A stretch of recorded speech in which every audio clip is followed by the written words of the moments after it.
Assalamualaikum dan salam sejahtera. Bersama aku lagi dalam video kali ini aku akan kongsikan fasa kedua.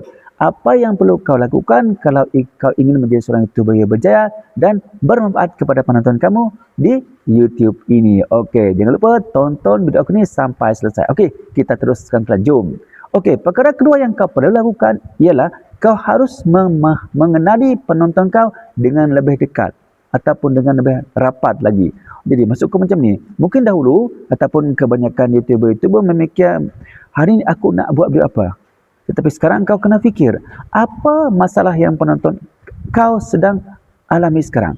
Okey? Jadi apa yang kau perlu buat sekarang ialah kau kena senaraikan masalah-masalah yang penonton kau hadapi sekarang ni. Okey, contohnya seperti contohnya ialah apa ketakutan mereka.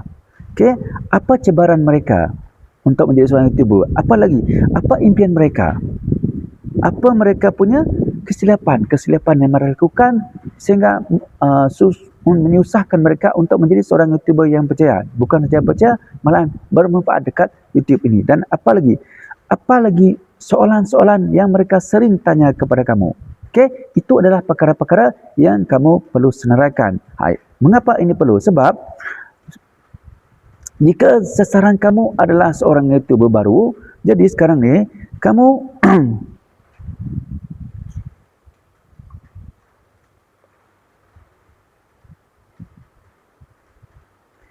sebagai contoh, jika sasaran kamu adalah seorang YouTuber baru, jadi antara masalah-masalah mereka adalah seperti mereka tak tahu nak buat niche ataupun mereka tak tahu nak memilih niche. Okey, mereka juga tak tahu macam mana nak mengedit video. Lepas tu mereka juga video mereka mungkin tak ada view lagi, biasalah kan, masih baru lagi kan, tak ada view lagi. Lepas tu mungkin subscriber mereka susah nak naik dan mungkin juga mereka tak faham bagaimana algoritma YouTube itu berfungsi. Okey, jadi sekarang ni kau boleh jadikan setiap masalah mereka sebagai satu daripada video kau.